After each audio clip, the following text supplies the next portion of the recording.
सभी हमारे पुराने साधक मित्रों का अभिवादन है। जो साधक मित्र साधना कर रहे हैं, अपने जीवन में आगे बढ़ रहे हैं,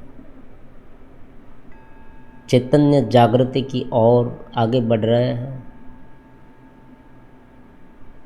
उस सभी साधकों का यहाँ पर अभिवादन है। बहुत सारे मैसेज हमें मिलते रहे कि वीडियो क्यों बंद हो गई है। वीडियो चालू हो या बंद हो, आपको अपनी साधना शुरू रखनी है, अपनी चेत स्थिति बरकरार रखनी है।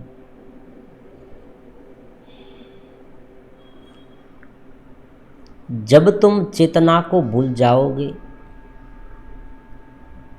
जब तुम अपने स्वस्वरूप को भूल जाओगे,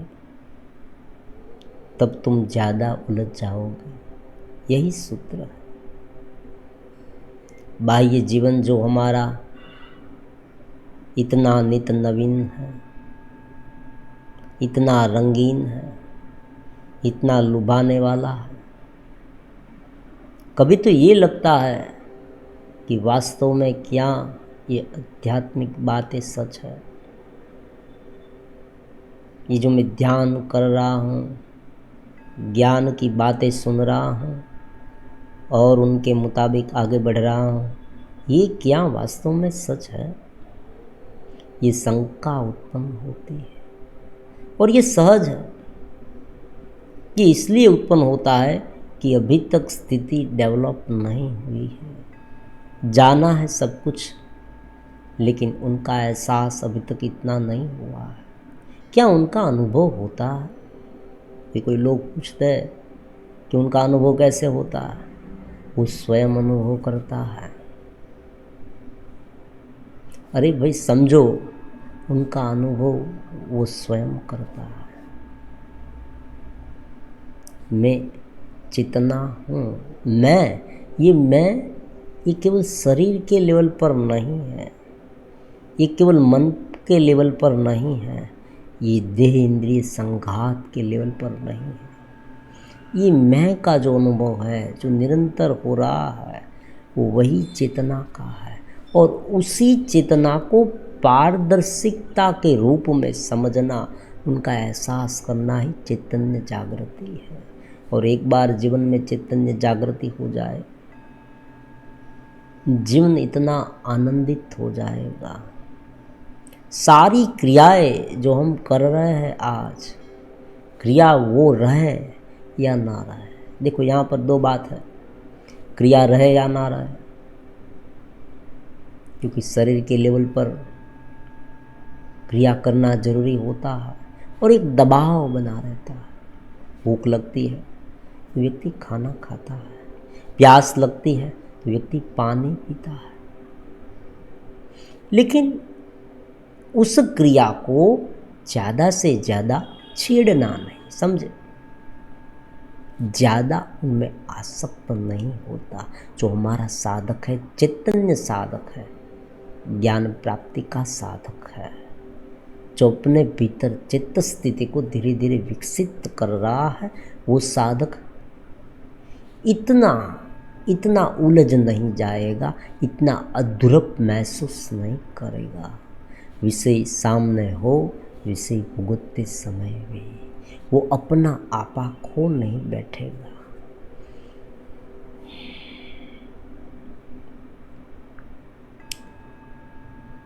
तो भीतर की चेतना में, भीतर के आनंद में, अब ये भीतर क्या है? जब ये ज्ञान सत्संग होता है तब बहुत सारे अलग अलग प्रकार के प्रश्न उपस्थित होते हैं। भीतर क्या है, बाहर क्या है? ये भीतर को कैसे समझे, बाहर को कैसे समझे, इस दोनों का पृथक्करण कैसे करें? पहली बात यह है कि बाहर मतलब केवल बहिर्गामी। जो अनुभव करता है वो बाह्य इंद्रियों के माध्यम से मन के माध्यम से, अपने संस्कारों के माध्यम से बाहर की ओर प्रस्फुट होता है, अभिव्यक्त होता है, उसे बाहर कहते हैं। जो बाहर का जो दिखाई देता है, जो जैसा है वैसा ही वो मान लेता है। अपने भीतर जो अनुभव करता है वो अपने स्वरूप का अनुभव नहीं करता, लेकिन ये देह इंद्रिय संघात की कृत्रिम आइडेंटिटी बन गई है अनेक जन्मों से। और इस जन्म में देखो दोनों है, ये आइडेंटिटी केवल इस जन्म की नहीं और ये अनेक जन्म की भी नहीं। इस जन्म में आप देखें, कोई व्यक्ति कह रहा है मैं डॉक्टर हूँ, वकील हूँ, टीचर हूँ, स्टूडेंट हूँ, मैं गुरु हूँ, मैं शिष्य हूँ, अरे मैं तो बहुत ही अबूध हूँ, मैं बोधि हूँ। ये सब जो है, जो उपाधियाँ है बाह्य लेवल पर, उन पर ही अगर वो डिपेंडेंट है कि मैं यही हूँ, तो ये बहिर्गामी है, केवल बाहर। लेकिन वो जानता है कि ये तो रमत है इंद्रिय की, ये जो संघात मुझे मिला है, ये जो घेरा मुझे मिला है जन्म से, बाह्य शरीर मुझे मिला है, वो शरीर मेरा वास्तविक स्वरूप नहीं है, ये मेरे साधन है।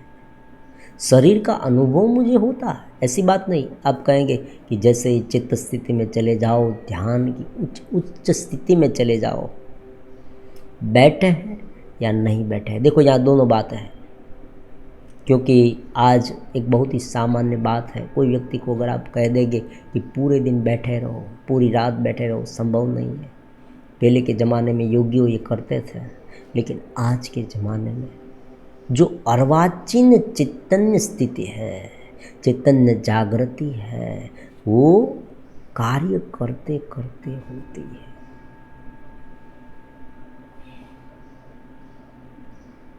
आप कर्म में प्रवृत्त है, फिर भी ध्यान।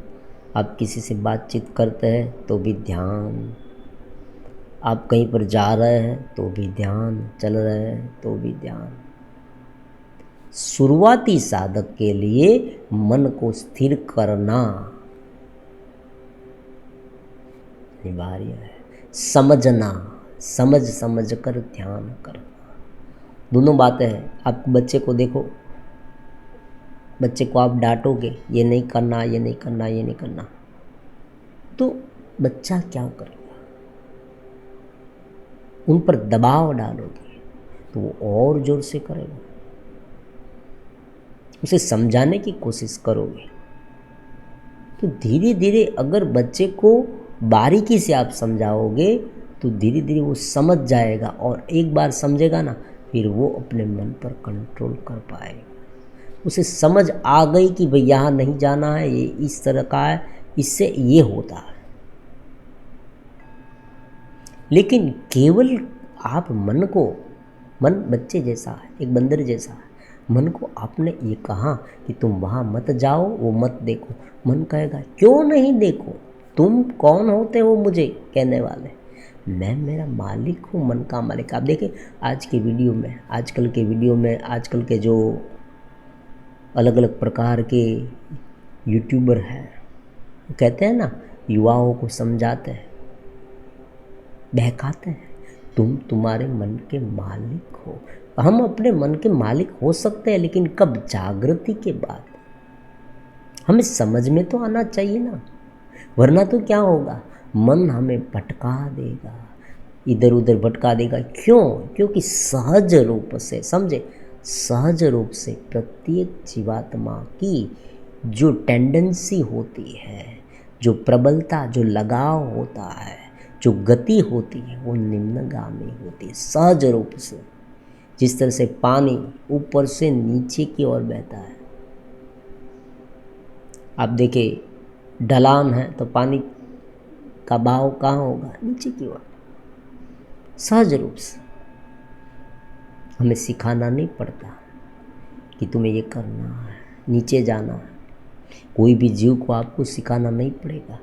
काम विषय, राग, द्वेष, ईर्ष्या, विषय भोग, ये सब जो है वो सहज रूप से हावी होते रहते हैं, हावी होते रहते हैं। सिखाना नहीं पड़ेगा, किसी को सिखाना नहीं पड़ेगा, सब कुछ अपने आप होता है।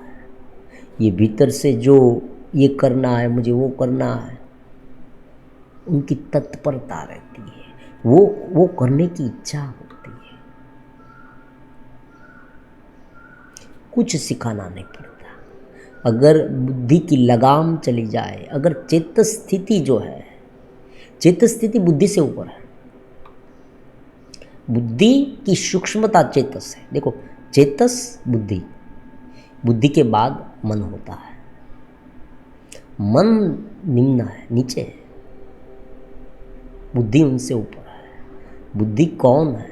बुद्धि सारथी है, बुद्धि उसे पकड़ रखती है, लेकिन बुद्धि भी एक साधन है, वो कंट्रोल करती है अपने मन को, अपने इंद्रिय को।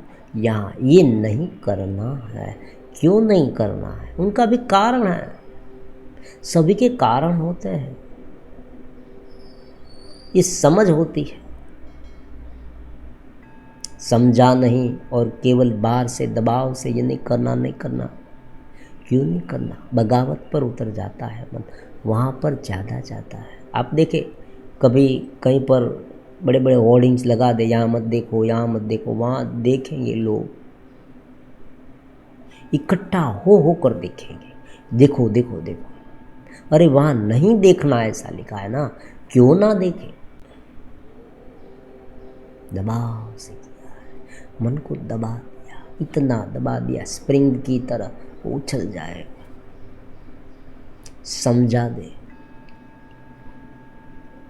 तुम अपने अस्तित्व में, तुम अपनी चित्त स्थिति में एकरूप हो जाओ। तुम वो हो, तुम उस परमात्मा के अंश हो, तुम उस भगवान के भक्त हो। तुम उस देह और इंद्रिय जो तुम्हें दिख रहा, देखो, गहन भाषा का प्रयोग ना करें, शब्द गहन ना लें, तो जो दिखाई दे रहा है वो बहिर्गामी है, बाहर का है, बाहर का है, प्रकृति है। और अनंत प्रकृति में आत्मरता है, वो अत्यंत सुख स्नुत है, परम सुख स्नुत है, प्रकृति में आनंद ले रहा है, अपने स्वरूप का आनंद। फिर प्रकृति है या नहीं है? अब देखो, केवल प्रकृति में उलझा हुआ जो चेतस नहीं है, चेतस रहने के लिए नियमित रूप से शुरुआती साधक के लिए ध्यान करना पड़ेगा, अपने आप को साधना पड़ेगा, अपनी मनोवृत्तियों को देखना पड़ेगा, ज्ञान का अनुसंधान करना पड़ेगा। क्या है ये? पहले तो ये जान ले, ये जाना, ये क्या है, ये जाना, हमने जान लिया है ये क्या है। फिर जानने के बाद हमें उनका अनुभव करना है। मानसरोवर के बारे में तो बहुत पढ़ा है, बहुत पढ़ा है, लेकिन गए नहीं। एक बार जाएंगे, जरूर जाएंगे।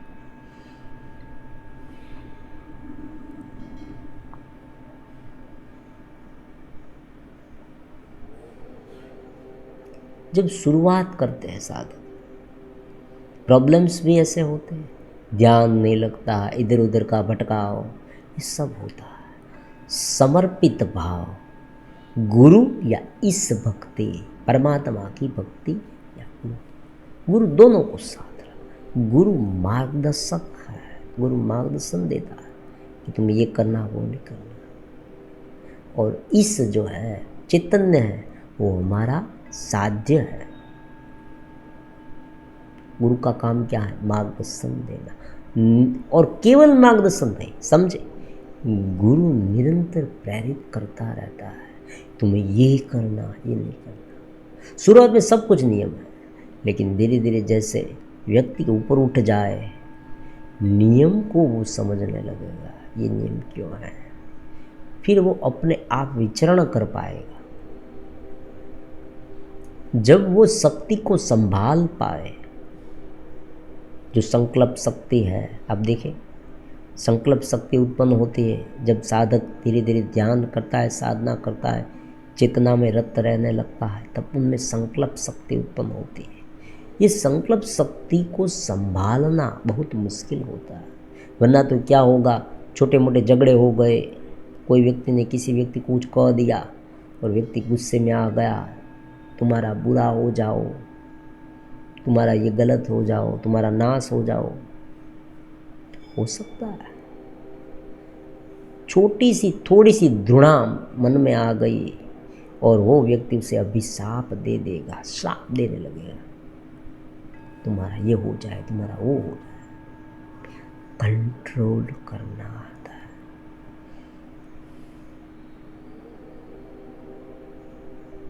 फिर भी कभी कभी चूक हो जाती है, इसलिए नियमित रूप से ध्यान का अनुसंधान, ज्ञान का अनुसंधान, व्यक्ति प्रबुद्ध होता जाता है, ऊपर उठता जाए, और ऊपर की कोई सीमा नहीं, कोई लिमिट नहीं। कोई व्यक्ति कह दे कि भाई ये हो गया, अब क्या, अब ऐसी बात नहीं। ये धीरे धीरे धीरे व्यक्ति ऊपर उठता ही जाता है। अपने इस ढांचे को समझना, फिर धीरे धीरे मन को समझना, फिर मन की वृत्तियों को समझना, फिर एकाग्रता दबाव से नहीं, सहज रूप से स्थापित हो जाए, सहजता से आनंद, अपने स्वरूप में आनंद। अलग अलग ग्रंथियों को खुलना, कुंडलिनी शक्ति जागृत होना, ये तो बहुत अनंत मार्ग है। अध्यात्म रहस्यमय है और जीवन को सुखी आनंदित करने का मार्ग है। जीवन से भागने का मार्ग नहीं है, समझे। जीवन से भागना, ये जो बाह्य आपाधापी है उनसे थोड़ा थोड़ा भागना है, ऐसी बात नहीं है भागना नहीं है, भागना है, जरूर है, लेकिन उस बुरी वृत्तियों से भागना है, उस कलुषित वृत्तियों को समझना। सबसे पहले हम बलवान नहीं है भीतर से, हमें कुछ समझ में, हम भीतर से चेतस नहीं है, हमने भीतर से अपने स्वरूप का, स्वबोध का अनुभव नहीं किया है। गुरु ने तो बताया है हमें कि ये है वो है, लेकिन अभी तक हमने उनका अनुभव नहीं किया। तो भागना है, शुरुआत में थोड़ा हट हट के चलना है, थोड़ा संभल के चलना है। आप देखिए, कोई नई कार सीख रहा है, कार ड्राइविंग क्या करता है, संभल कर चलाता है कार, कहीं पर किसी के साथ लग न जाए, एक्सीडेंट ना हो जाए, चलाता है संभल। ब्रेक को देखता है, रेस को, एक्सेलेरेटर को देखता है, गियर कब बदलनी है, सेकंड गियर कब लगाना है, थर्ड गियर कब लगाना है, सब कुछ समझता है। अभी तो समझा नहीं है पूरी बॉडी को।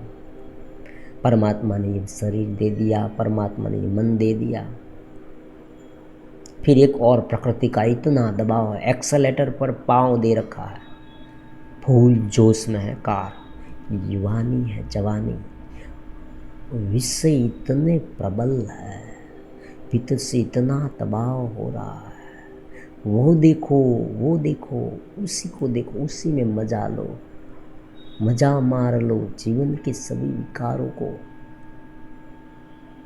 अब देखो, अध्यात्म में भी जब व्यक्ति जाता है तब भी क्या होता है, तब वो यही सोचता है कि अध्यात्म में जाने के बाद मुझे जो मेरी छुपी वासना है, छुपी इच्छा है, वो पूरी होगी।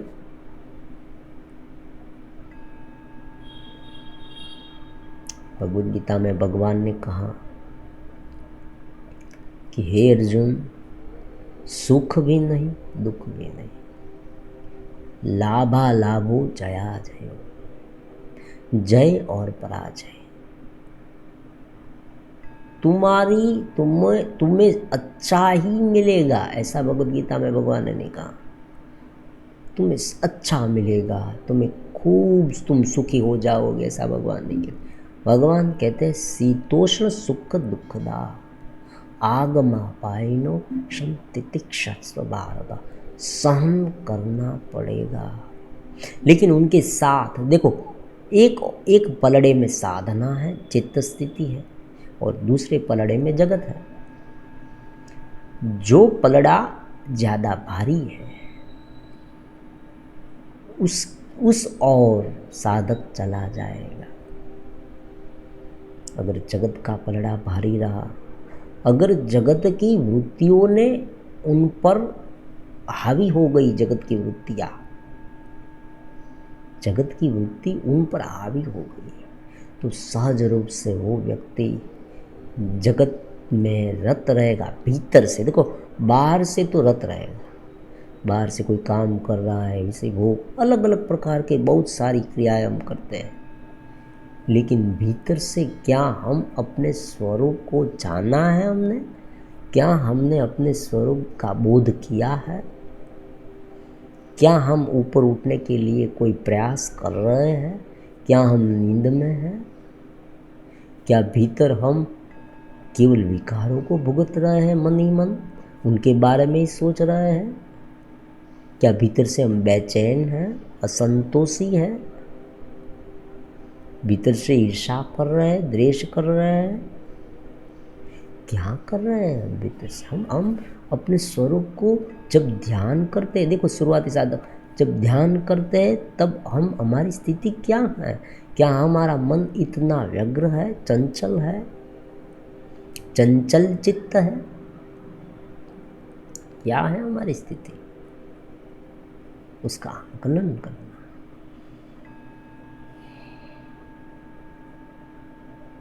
फिर धीरे धीरे धीरे सुदृढ़ता आएगी।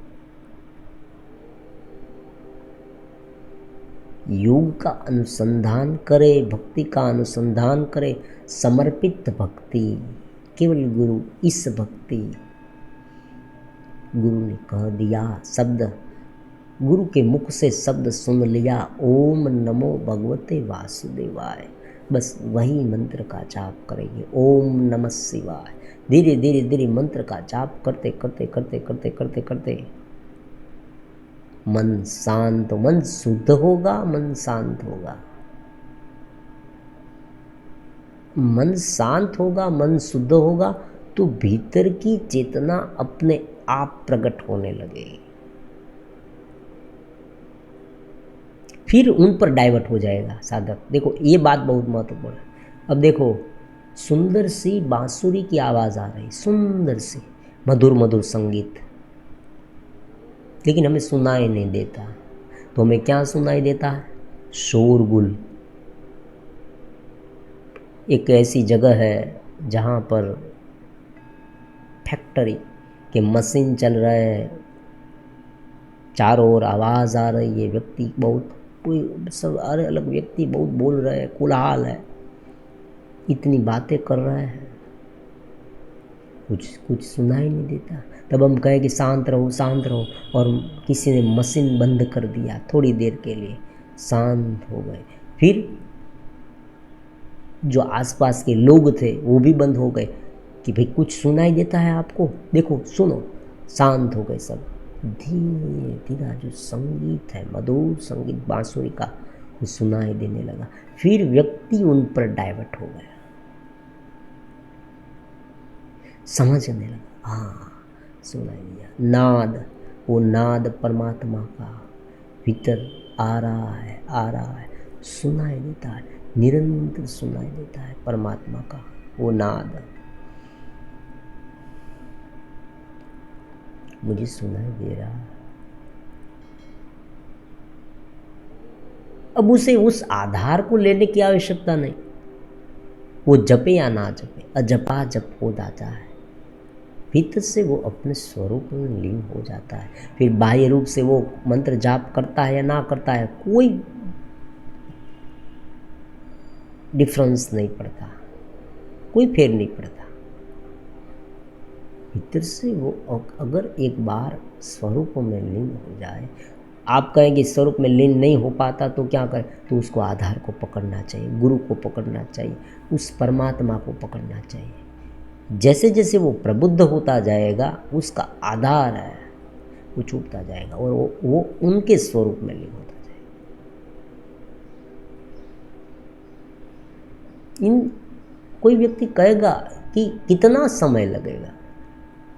देखो, समय की मात्रा व्यक्ति की तत्परता पर है, उनकी साधना की गति कितनी है, उनकी प्रगति कितनी है, उन पर है। किसी को बहुत ही, देखो कोई कोई महापुरुष होते हैं जिसने अपने पूर्व काल में साधना की है, वो महापुरुष को तो बहुत ही छोटे से समय में, अवधि में ज्ञान हो जाता है, क्योंकि उनको पूर्व काल में उनकी साधना, ऐसी बात नहीं थी कि वो आज उसने साधना की, उसने पूर्व काल में साधना की, पूर्व जन्म में साधना की। भगवान ने कहा था योग भ्रष्टात्मा। तो पूर्व काल में जो उसने साधना की है, उसी साधना का फल उसे इस जन्म में मिल रहा है, और वो आनंद में, चैतन्य में, चैतन्य जागृति तुरंत हो गई। थोड़ी सी धूल हटी, चैतन्य जागृति हो गई।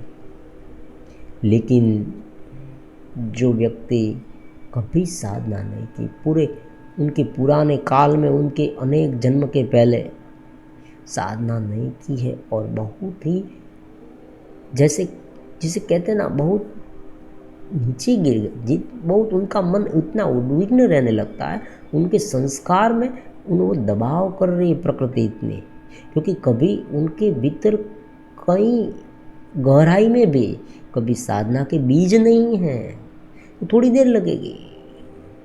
और उसमें भी अगर समर्पित भाव ज़्यादा है, तत्परता ज़्यादा है, तो प्रबुद्धता जल्दी आएगी। दृढ़ भूमि कहते हैं उसे, दृढ़ भूमि जल्दी होगी। लेकिन एक बात है, चित्त स्थिति, चैतन्य जागृति धीरे धीरे होनी चाहिए, और ये करने का ही प्रयास, ये अक्रिय प्रयास है। देखो, कोई कहता है कि भाई प्रयास करेंगे तो हमसे वो उनसे दूर नहीं हो जाएगी, ऐसी बात नहीं। ये अक्रिय प्रयास है। ये प्रयास ऐसे नहीं, मान लीजिए कि हमें दिल्ली जाना है, ऐसा प्रयास नहीं है। ये कोई ऐसी जगह नहीं है, हमें जो हमने पकड़ रखा है उसे छोड़ते जाना है, ऐसा प्रयास। ये प्रयास ऐसा है कि जो क्रियावान है उस क्रिया को देख देख कर हमें अक्रिय होना है।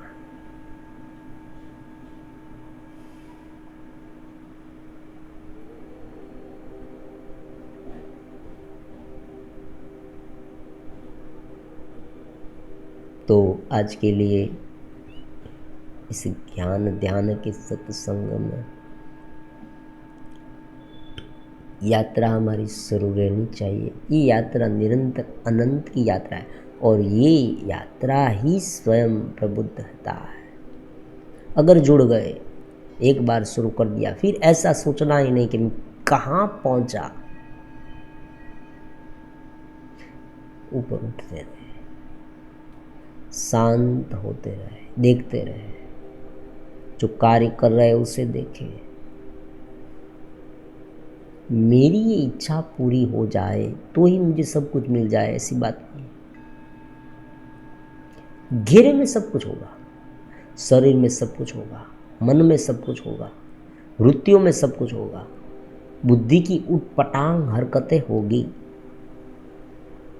लेकिन जो अपना स्वरूप परमात्मा है, जो चैतन्य जागृति है, चारों ओर जो व्याप्त है परमात्मा चेतन, उसी चित्त स्थिति में रहना, उसी दिव्य स्थिति में, अनंत स्थिति में रहना।